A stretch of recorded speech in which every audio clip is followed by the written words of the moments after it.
నమస్కారం. Welcome to నవలా హృదయం. ఈరోజు కథ వసంత శిశిరం. రచించిన వారు శ్రీమతి నవీన గారు. కథలోకి వెళ్లబోయే ముందు ఛానల్ను సబ్స్క్రైబ్ చేయడం మర్చిపోవద్దు. ఇక కథలోకి వెళ్ళిపోదాం. ముహూర్తం దగ్గర పడటంతో క్రొత్త జంటను శోభనం గదిలోకి పంపి గడియ వేస్తుంది భానుమతి. కుర్రాళ్లంతా ఎవరి గదిలోకి వారు వెళ్ళిపోగా ఆ కారిడార్లో నిలబడి ఉన్నారు భానుమతి, మీనాక్షి, వాసు, శిశిర, కిషోర్ ఇంకా ప్రియలు.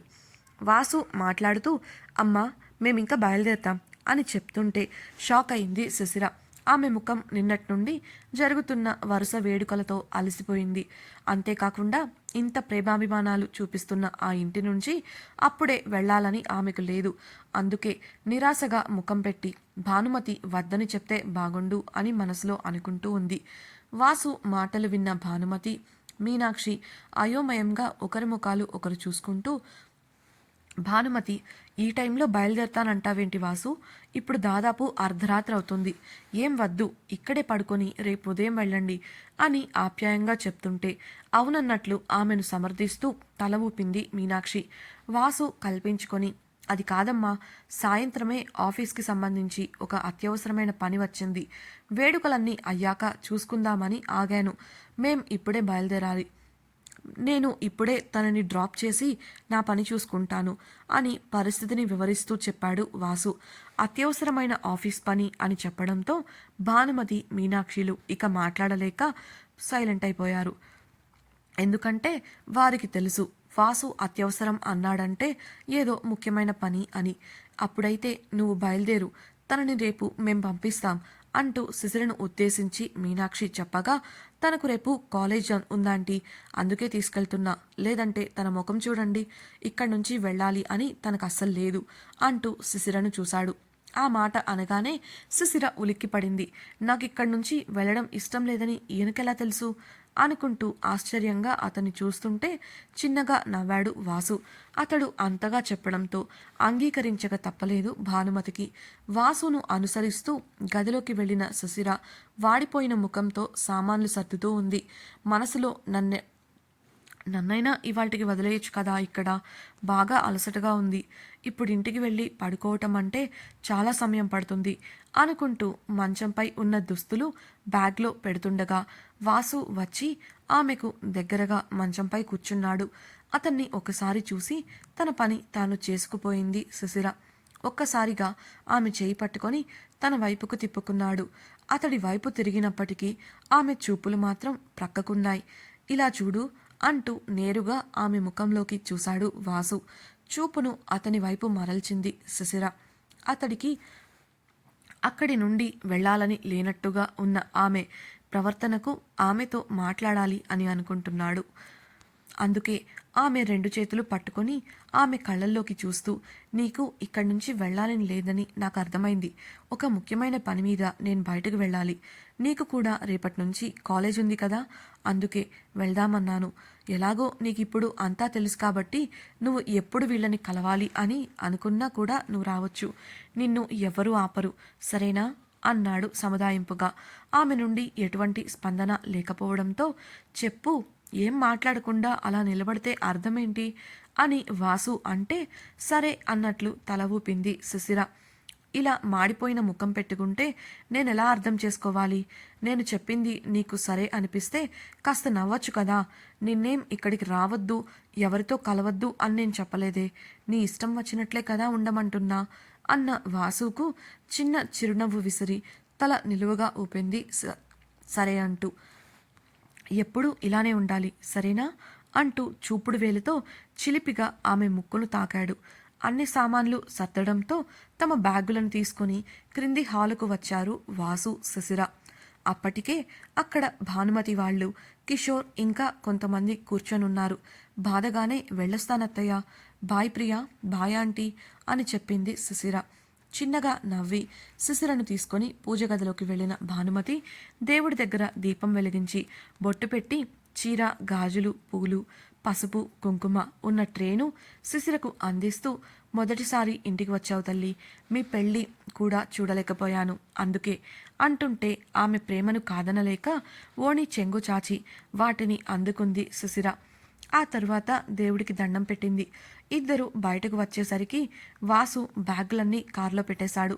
గుమ్మం దాకా వెళ్ళిన శిశిరను ప్రియ హత్తుకొని వదిలి, మనం మళ్ళీ మళ్ళీ కలవాలి వదినా, ఆ రోజు కోసం ఎదురు చూస్తూ ఉంటాను అంది.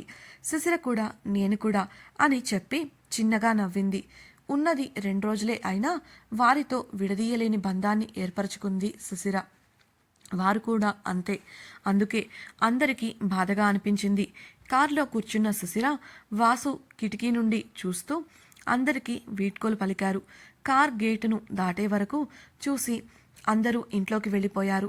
కారులో కూర్చొని కిటికీ నుండి బరువైన కళ్ళతో బయటకు చూస్తున్న సుశీల కిటికీ నుంచి వీచే చల్లటి గాలికి తనకు తెలియకుండానే నిద్రలోకి జారుకుంది. ఆమె నిద్రపోవడం గమనించిన వాసు ఆమెకు నిద్రాభంగం కలుగకుండా కారు వేగాన్ని తగ్గించి నెమ్మదిగా డ్రైవ్ చేశాడు. కాసేపటికి వారు చేరుకోవాల్సిన ప్రదేశం రావడంతో కార్ ఆపాడు వాసు. శిశిర అసలు స్పృహ లేకుండా నిద్రపోతోంది. తాను దిగి ఆమె బ్యాగును క్రింద పెట్టి శిశిర ఉన్న వైపుకి వెళ్ళి కార్ డోర్ తెరిచాడు. ఆ శబ్దానికి మెలకువ వచ్చి కళ్ళు తెరిచిన శిశిర ఎదురుగా వాసు కనిపించడంతో కంగారుగా చుట్టూ చూసింది. తను ఉన్న ప్రదేశం చూసి షాక్ అయింది. దిగు అన్న వాసు స్వరానికి మెల్లిగా కారు దిగింది. మనం ఇక్కడికెందుకు వచ్చాం అని టెన్షన్గా అడిగింది. ఆ షాక్తో అప్పటికే ఆమె నిద్రమత్తు పూర్తిగా వదిలిపోయింది. నేను పని మీద బయటకు వెళ్తున్నా అన్నాను కదా, అందుకే అంటూ అక్కడ ఉన్న ఇంటి ద్వారం దగ్గరకు నడిచాడు వాసు. ఆమె కూడా ఎదురు చెప్పకుండా అతడి వెనుక వెళ్ళింది. అక్కడ నుంచొని ఆమెను చూస్తుండిపోయాడు వాసు. క్షణం కూడా నీకు దూరంగా ఉండలేకపోతున్నా శశిరా అని మనసులో అనుకుంటూ ఉండగా అతడు అలానే బొమ్మలా నిలబడి ఉండటం చూసి ఏం జరిగింది, అంతా బాగానే ఉంది కదా కంగారుగా అడిగింది శశిర. ఆమె నోటి నుంచి మాటలు పూర్తిగా రాకముందే ఆమె నడుము చుట్టూ చేతులు వేసి ఆమెపై పూర్తిగా వాలిపోయి గట్టిగా హత్తుకున్నాడు వాసు. ఆ హఠాత్ పరిణామానికి చేతిలో ఉన్న బ్యాగులను వదిలేసింది శశిర. కళ్ళు పెద్దవి చేసి మరీ చూసింది. ఊపిరి కూడా ఆడనివ్వనంత గట్టిగా ఆమెను హత్తుకున్నాడు. ఆమె భుజంపై తలవాల్చి ఆమె సాంగత్యాన్ని మనస్ఫూర్తిగా ఆస్వాదిస్తున్నాడు వాసు. షాక్తో శిశిర నోటి వెంట మాట రావటం లేదు. ఆమెను ఇంకా ఇంకా తన కౌగిలిలోకి పొదువుకుంటున్నాడు అతడు. అతడి చేతులు ఆమె నడుము వీపు భాగాలపై కదులుతుంటే ఆమెలో ఏదో జరుగుతోంది. ఆమెకు తెలియకుండానే తమకంతో కళ్ళు మూసేసింది. ఎదిరించాలన్నా కూడా ఆమె చేతులు అతని కౌగిలిలో బందీలైపోయాయి. కొంతసేపటికి మెల్లిగా అతడి పెదవులు ఆమె మెడవంపును చేరి ముద్దాడాయి. అతడి ముద్దుకి శరీరంలో కరెంటు ప్రవహించినట్లు కంపనం మొదలైంది. మెల్లిగా పెదవులతో రాసుకుంటూ ఆమె చెంపలను చేరాడు. తమకంలో ముద్దుగా విచ్చుకున్నాయి ఆమె పెదవులు. చీకటిగా ఉండటంతో ఒకరి హావభావాలు మరొకరికి కనిపించడం లేదు. కేవలం వారి స్పర్శ మాత్రమే ఆ క్షణం వారి మధ్య వారధి కాగలిగింది.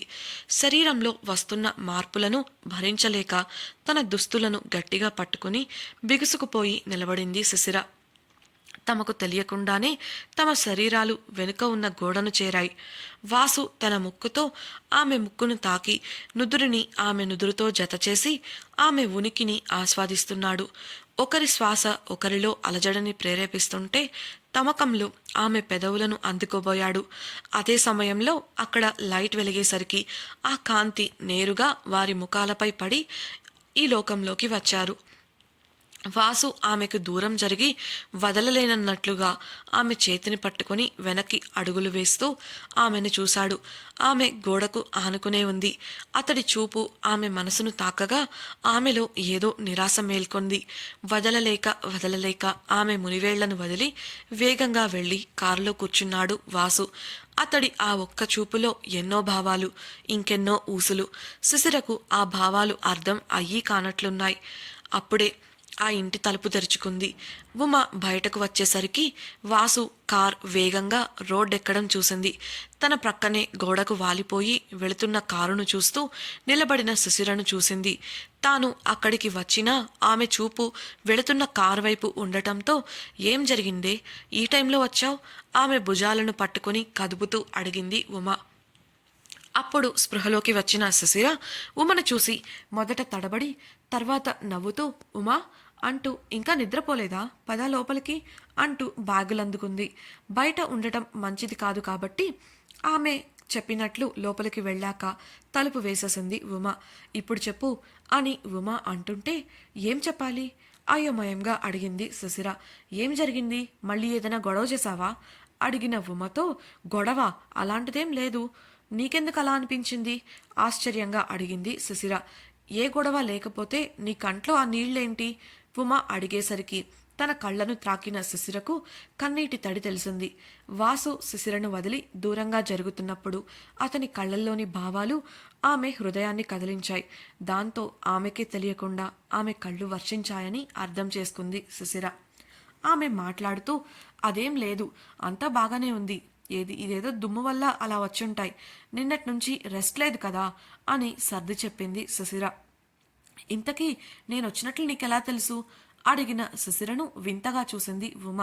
నీకు అలసట వల్ల బాగా బుర్ర పని చేయడం మానేసినట్లుంది నిద్రమత్తులోనే కళ్ళు నలుపుకుంటూ అడిగింది ఉమ. ఏం మాట్లాడుతున్నావే కోపంగా ముఖం పెట్టి అడిగిన సుశిరతో. లేకపోతే ఏంటే పదే పదే కాలింగ్ బెల్ వేసింది నువ్వు, అది కాక నేను బయటికి నీకోసం ఎలా వచ్చానని అడుగుతున్నావా విసుగ్గా అంది ఉమ. ఆశ్చర్యంగా చూస్తూ ఆలోచనలో పడిన శిశిరకు అంతకుముందు జరిగిన సంఘటన మదిలో ఒక్కసారి అలా రివైండ్ అయింది. వాసు ఆమెను హత్తుకొని హత్తుకున్న కాసేపటికి ఇద్దరు గోడకు ఆసరాగా చేరారు. బహుశా ఆ సమయంలో వారి వల్ల తెలియకుండానే బెల్వేసి ఉంటామని తనకి అర్థమైంది. అంతలోనే ఎక్కడ ఆ విషయం చెప్పాల్సి వస్తే జరిగింది చెప్పాలో అని. అవునవును మర్చిపోయా, సరే అయితే బాగా ఆలస్యమైంది, నేను వెళ్ళి డ్రెస్ మార్చుకొని వస్తా, పడుకుందాం అంటూ కబోర్డ్ తెరిచింది సుశిర. అప్పుడు చూసింది ఉమ శిశిరను వాసు ఇచ్చిన పీచ్ లంగావణిలో. ఏ మాట కామాటే కానీ అందంగా ఉన్నావే ఈ డ్రెస్లో, చూస్తుంటే నాకే ఈర్ష్యగా ఉంది అంది ఉమ నవ్వుతూ. ఆమె మాటలకు చిన్నగా నవ్వి టవల్ నైట్ డ్రెస్ భుజాన వేసుకొని బాత్రూంకి వెళ్ళిపోయింది శిశిర. తిరిగి వచ్చేసరికి ఉమ అప్పటికే ముసుగు తన్నేసింది. తను కూడా మంచంపై వాలి నిద్రపోవాలని కళ్ళు మూసుకుంది. ఒక నిర్మానుష్యమైన ప్రదేశంలో ఉన్న గిడ్డంగి నుంచి కుక్కలు మూలుగుతున్న శబ్దాలు వినిపిస్తున్నాయి. వేగంగా వచ్చిన కార్ ఆ గిడ్డంగి ముందు ఆగగా ఒక వ్యక్తి ఆ కారు నుండి దిగి చేతిలో ఒక సంచితో గిడ్డంగి ద్వారం వైపు నడిచారు. ఆ ద్వారం పక్కన వేలాడదీసి ఉన్న చంద్రాకోలును తీసుకొని చేతి తొడుగులను కూడా తీసుకొని లోపలికి వెళ్ళి తలుపు వేశారు. అక్కడ కొన్ని వీధి కుక్కలు గొలుసులతో బంధించి ఉన్నాయి. ఆ వ్యక్తి తన చేతిలో ఉన్న సంచిని ఆ కుక్కల మధ్య విసరగా అవి ఒకదానితో ఒకటి పోట్లాడుకుంటూ ఆ సంచిని చించి దానిలోని మాంసాన్ని తిన్నాయి. ఆ దృశ్యాన్ని చూస్తూ ఆ వ్యక్తి కుర్చీలో కూర్చొని పాశవికంగా నవ్వుతూ ఆనందిస్తున్నారు.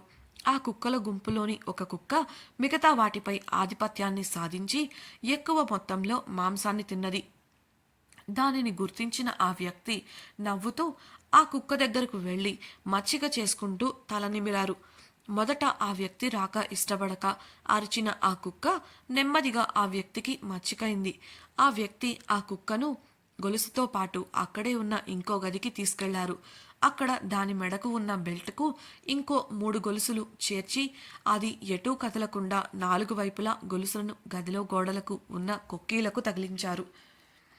ఆ కుక్క మౌనంగా అదంతా చూస్తూ ఉంటే ప్యాంటు బెల్టుకు తగిలించి ఉన్న చండ్రాకోలును తీసి జులిపించారు. జరగబోయే దానిని ఊహించినట్లుగా ఆ కుక్క భయంకరంగా అరవడం మొదలుపెట్టింది. మూగజీవం అన్న దయ, జాలి కూడా ఆ వ్యక్తి కళ్ళలో కనిపించలేదు. దానికి బదులు కోపం, ద్వేషంతో నిప్పులు కక్కాయి. చేతిలో ఉన్న చండ్రాకోలుతో దాన్ని పాశవికంగా కొట్టడం ప్రారంభించారు. మొదట ఎదిరించడానికి భయంకరంగా అరిచిన ఆ కుక్క అరుపులు క్రమేణా ఆర్తనాదాలుగా మారిపోయాయి. దాని అరుపులలో ఆధిపత్యం, వ్యతిరేకత పోయి బాధ తొంగిచూసింది. ఆ వ్యక్తి దెబ్బల దాటికి ఆ కుక్క శరీరం రక్తసిక్తమైంది. సమయం గడిచే కొద్దీ దానిలో అరవడానికి కూడా శక్తి లేక వాలిపోతూ క్రింద పడిపోయింది. ఆ కుక్క పడుతున్న బాధను చూసి ఎంతో సంతోషపడుతున్నారు ఆ వ్యక్తి. అప్పటికి కూడా ఆ వ్యక్తి దానిని కొట్టడం మానలేదు. ఆ కుక్క శరీరం నేలపై పడినా కూడా ఆ వ్యక్తి కళ్ళల్లోని కోపం తగ్గలేదు. నెమ్మదిగా దానిలో కదలికలు క్షీణించి దాని ఊపిరి అనంతవాయువుల్లో కలిసిపోయింది. అప్పటికీ తగ్గని కోపంతో దాని శరీరాన్ని కొడుతూ ఎప్పటికో శాంతించి అలసిపోయారు ఆ వ్యక్తి. తన చేతిలో ఉన్న చండ్రాకోలును అక్కడ విసిరికొట్టి బయటకు వెళ్ళి కారులో నుండి ఒక 500 రూపాయల కట్టను బయటకు తీసి వాచ్మ్యాన్ అని అరిచారు. అవును, ఇంతసేపు అలా ప్రవర్తించింది ఒక అమ్మాయి.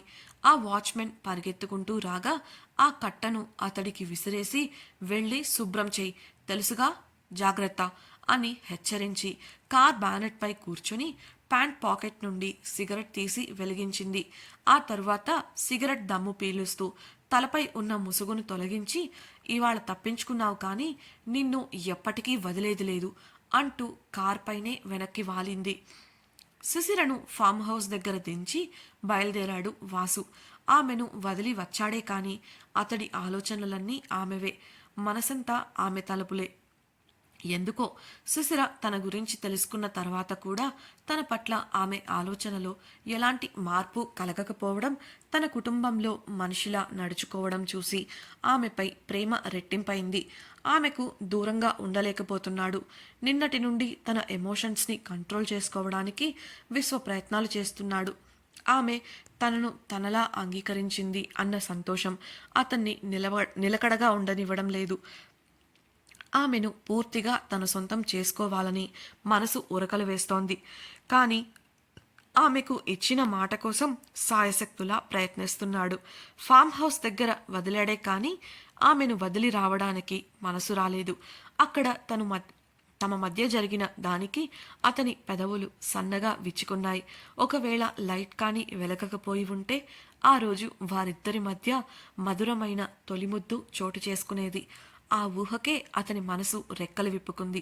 అప్రయత్నంగా అతని చెయ్యి గుండెపై చేరి ఆమె తలపులతో నిండిపోయింది. డ్రైవ్ చేస్తున్నాడనే కానీ ఊహలన్నీ ఆమెవే, మనసంతా ఆమె దగ్గరే. అలా ఆమె తలుపులలో విహరిస్తూ ఉండగా వేగంగా వెళుతున్న కార్ ముందుకు ఎవరో ఒక్కసారిగా రావడంతో కంగారుగా బ్రేక్ వేశాడు వసంత్.